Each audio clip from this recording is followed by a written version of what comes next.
Spec driven development में हमें क्या करना है, इसके भी टूल आगे गिटहब ने भी निकाला है स्पेक्टिव, और AWS ने भी अपनी आईडी निकाली है, मगर हम तो स्पेक्टिव के हैं, वो पैसे वाली आईडी है, तो हम ज़्यादा इतने भी पैसे वाले नहीं। हम कुछ सर्विसेज खरीदेंगे जो बताएंगे कासिम भाई, हम कमांड तो अपने AI CLI को ही देंगे, ये वाली चीज बनाएंगे ना, ये क्लस्टर में रहे किसी चीज का भी बताते हैं, उसको डिप्लॉय करेंगे। इसका अब हम देखें किसकी चीज से बात कर रहे हैं। हम बात कर रहे हैं यार बैच से। वो कौन आपका बैच की कमांड खुद लिखते हैं? नहीं लिखते। कौन लिखता है? CLI लिखता है, AI CLI लिखता है। आप गिटहब से बात कर रहे हैं, कौन कमांड लिखता है? AI CLI। आप गिटहब से भी दुनिया से बात करते हैं, कुछ भी API से, वो कौन लिखता है, कॉल करता है? वो एजेंट कॉल करते हैं, इसके थ्रू, MCP के थ्रू एजेंट कॉल करेगा, या हमारा CLI करेगा। जो हमने एजेंट बनाया वो भी हो सकता है MCP को कॉल करे, और हमारा जो CLI भी एजेंट के रियलिटी जो एजेंट है ना, वो किसी MCP सर्वर को कॉल करेगा। अब क्लाउड में डिप्लॉयमेंट भी एजेंट ही करेगा, मगर करेगा कहाँ?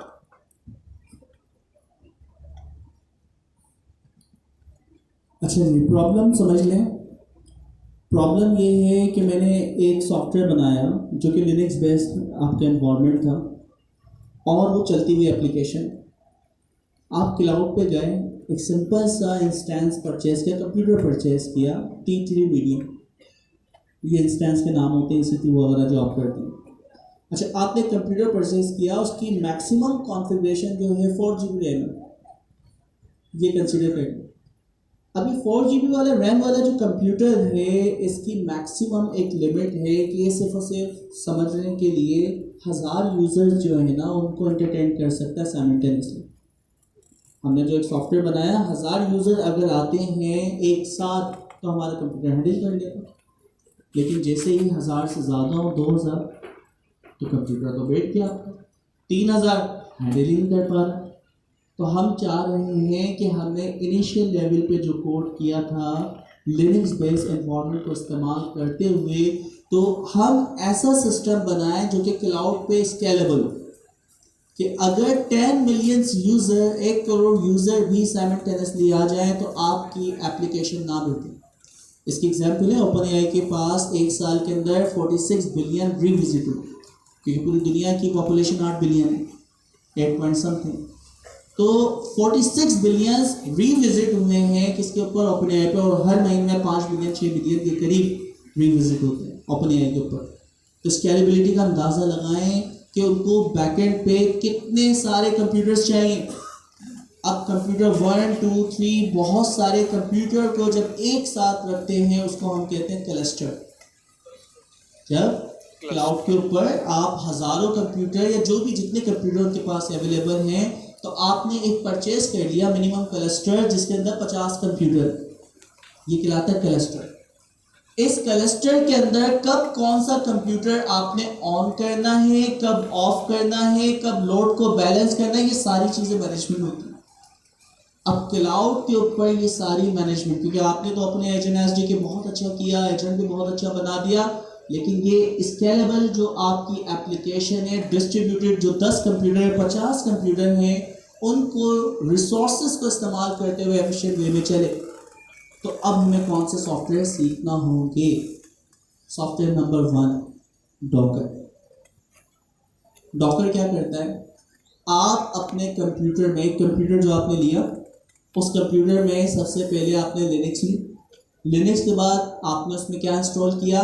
पाइथन इंस्टॉल की, उसके बाद कुछ और पैकेजेस इंस्टॉल किए, फिर उसके बाद कुछ चीज़ें कॉपी पेस्ट करके पर्टिकुलर फोल्डर में रखे, और फिर आप एक कमांड चलाते हो, चाहे वो फास्ट API की हो या किसी की भी हो, और वो कमांड चलने के बाद आपका सॉफ्टवेयर अप हो जाता है। ये जितने भी काम हमने करे हैं, डॉकर हमें ये कहता है कि इस काम को आप डॉकर इमेज के अंदर राइट कर दो, डॉकर फाइल के अंदर। तो हम इसके लिखते हैं डॉकर फाइल। मीन्स डॉकर के ऊपर ये काम होता है कि आपने एक ब्लूप्रिंट, जैसे ऑब्जेक्ट ओरिएंटेड क्लासेस में होता है, आपने एक क्लास बना दी इमेज की, अब computer 1 as it copy paste, computer 2, computer 3, computer 4, तो जितने नंबर ऑफ कंप्यूटर अप होंगे उसके ऊपर वो डॉकर इमेज क्या हो जाएगी, एज इट कॉपी हो जाएगी।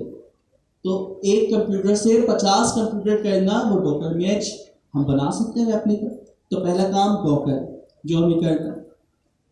अच्छा, ये जो 50 कंप्यूटर है ना, जब 1000 लोड आ गया तो 2000 के ऊपर दूसरा कंप्यूटर ऑन करो, तीसरा कंप्यूटर ऑन करो। जब रिक्वेस्ट आई है जो कि मुझे जीपीओ पर प्रोसेस करनी है, तो कौन से कंप्यूटर के पास जीपीओ मौजूद है, ये रिक्वेस्ट वहां तक लेके जाओ।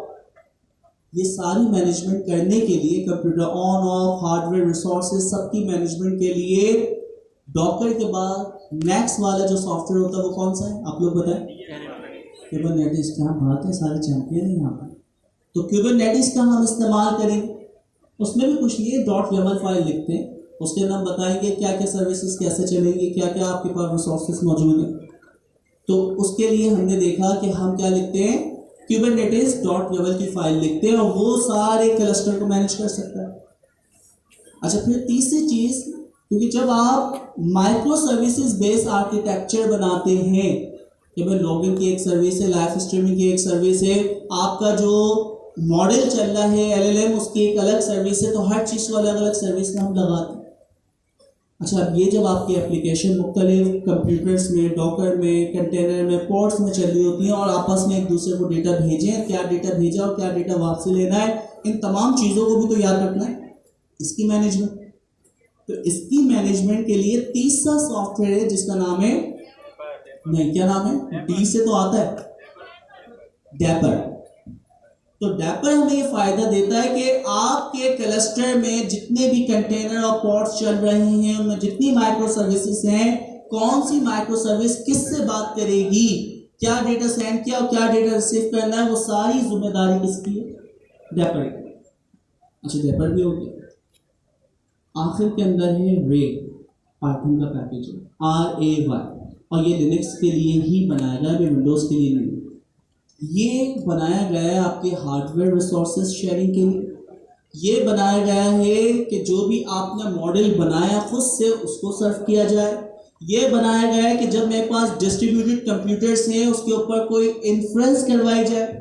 ये बनाया गया है कि आपके पास डिस्ट्रीब्यूटेड 50 कंप्यूटर के क्लस्टर, उसके ऊपर एक बड़ा मॉडल LLM टाइप कोई आप स्ट्रेस से ट्रेन कर रहे हो या फाइन ट्यून कर रहे हो, तमाम रिसोर्सेज को इस्तेमाल करें। तो रे हमें ये फ़ायदा देता है, आप पहले दिन से रे की इंपोर्ट रे करेंगे और उसके बाद उसके मुख्तलिफ डेकोरेटर है, हर चीज़ अब डेकोरेटर बेस्ड, जैसे कि रे डॉट सर्व। तो सिंपल अगर आप ये लगा दें तो वो क्या करेगा, आपके मॉडल का सर्वर बना के अब कर देगा जो फास्ट एपीआई से हम करते हैं। आपने कहा रे डॉट रिमोट, तो जो भी आपका फंक्शन है वो डिस्ट्रीब्यूटेड कंप्यूटर में चलने के काबिल हो जाता है। तो छोटी छोटी चीजें हैं, आप इनको कनेक्ट कर सकते हैं। डॉकर इमेज कॉपी बनाने के लिए कि ऑपरेटिंग सिस्टम में क्या क्या ऑपरेटिंग सिस्टम में इंस्टॉल करना और क्या एक्शन परफॉर्म करने, कंप्यूटर्स के हार्डवेयर को फिजिकल मैनेज करने के लिए डॉकर, आपकी इन डॉकर स्पॉट्स वगैरह में, कंटेनर्स में जो एप्लीकेशन से माइक्रो सर्विसेज चल रही है वो आपस में एक दूसरे से बात कर सकें, डैपर। और जो भी आपके पास हार्डवेयर रिसोर्सेज मौजूद हैं उनको एफिशिएंट वे में, चाहे वो ट्रेनिंग के लिए इस्तेमाल करें, इन्फ्रेंस के लिए इस्तेमाल करें, मॉडल को सर्व करने के लिए इस्तेमाल करें, जितने काम होते हैं एआई के अंदर जो डिस्ट्रीब्यूटेड कंप्यूटर पर परफॉर्म करवाए जा सकते हैं, उसके लिए हम रे को इस्तेमाल करते हैं। जी सर। अच्छा, खत्म करते हुए मैं नक्शा खींचता हूँ। देखिए, इमेजिनेशन होनी चाहिए ना, फिर आदमी कुछ काम करेगा। मैं भूरबन किसी में बैठा हूँ, उसकी बालकनी पर, ज़्यादा पैसे नहीं है, 40,000 रुपये दे। कितने डॉलर बने? कितने बने? $100, 120। दुनिया के नॉर्मल से होटल में जाएँ, अमेरिका में कहीं जाएँ तो 125 लगेंगे। मैं तो भूरबन में ठहरा हूँ भाई, मेरी बालकनी है, सामने पहाड़ है और 7 फ़ोन रखा हुआ है, जो मर्जी खाना है ऑर्डर करो। मेरा लैपटॉप है, मेरे पास स्टारलिंक का सैटेलाइट है। वो अब मैंने उस पर WSL चलाई, खोली, कोडिंग कर रहा हूँ छोटी छोटी स्टेप में, टेस्ट ड्रिवन कर रहा हूँ। फिर क्या किया, जब वो बनता गया स्पेक्स ड्रिवन कर रहा हूँ, टेस्ट ड्रिवन भी कर रहा हूँ और स्पेक्स ड्रिवन भी कर रहा हूँ, छोटे इटरेशन में कर रहा हूँ। और मैं टेस्टिंग चलाता 1-2 दिन, 4 दिन, 6 दिन मैंने कोड किया। फिर मैंने, अच्छा अब ये सारी कोड मैं नेचुरल लैंग्वेज में कर रहा हूँ। एक तो मेरी याददाश्त कमजोर, वो तो याद नहीं रहता ज़्यादातर चीज़ें, कॉन्सेप्ट याद रहते हैं, कमांड भूल जाते हैं। जैसे जानी वाले ना, ये डेवऑप्स वाला बंदा है, साले को कमांड बहुत याद रहते हैं। सही कह रहा हूँ, नहीं याद है तुम्हें? मैं तो लिख के बैठा हूँ, क्या यार डॉक्यूमेंटेशन में कॉपी पेस्ट कर रहा हूँ, मगर अब तो मुझे नेचुरल लैंग्वेज देना, कॉन्सेप्ट मुझे पता है। मैंने कहा ये कुबरनी, अच्छा अब जब मेरा एप्लीकेशन बन गया तो मैं लोकल कुबरनीटीज में टेस्ट भी कर रहा हूँ अपने लैपटॉप पे, और उसको टेस्ट भी रन कर रहा हूँ, डिप्लॉय करके भी टेस्ट रन कर रहा हूँ। अब जब मैं सुकून से आ गया तो फिर मैंने CLI को कहा कि ये मेरा क्लस्टर है, 2 किस्म की क्लस्टर है। अब फिर गरीब और अमीर का फायदा है, बड़ी कंपनी और छोटी कंपनी। अब गरीब का भी मामला नहीं है, बड़ी कंपनी और छोटी कंपनी। अगर छोटी कंपनी है तो डिजिटल ओशन का मैं क्लस्टर लूंगा। इसका डिजिटल ओशन $40-50 में 3-4 मिल जाएंगे आपको नोट, 3-4 कंप्यूटर होंगे। और अगर बड़ी कंपनी है तो मैं एजर का लूंगा, क्योंकि गूगल से और AWS से सस्ता है। इसको हाइपर स्केलर कहते हैं।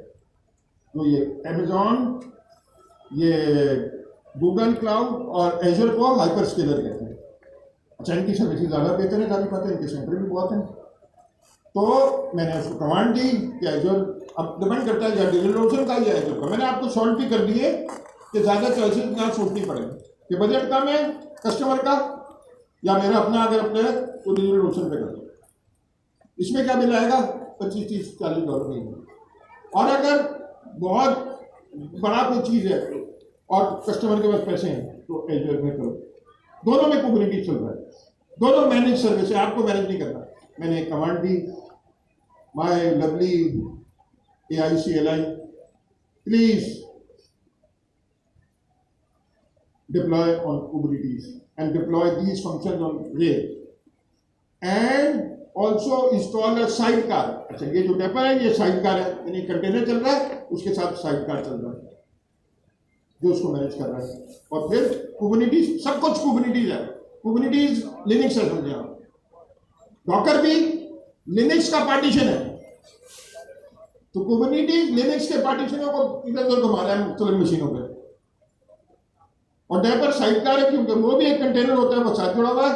और रे में कोई हैवी ड्यूटी काम कराना है, LLM को पोस्ट करना है या कुछ करना है, वो आपके रे में जो लंबी चलने वाली 4-6 घंटे वाली चलने वाली है। अब मैंने ये सब करने के बाद मैंने फ़ोन उठाया, उससे कहा अब मसला सिर्फ एक है।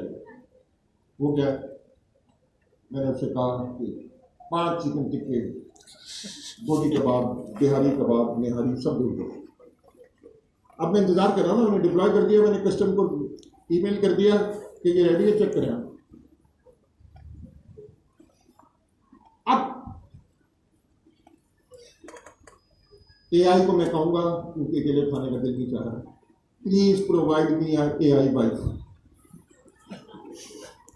ये मैंने CLI को आखिरी कमांड दी। उसके बाद आप लोग बच्चे हैं, आप लोगों को पता नहीं। Thank you so much. खुदा हाफ़िज़।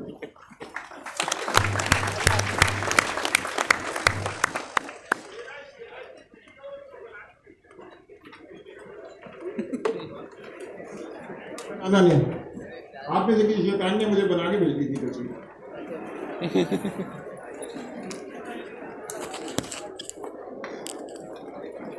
अच्छा, वो इसी वजह से भेज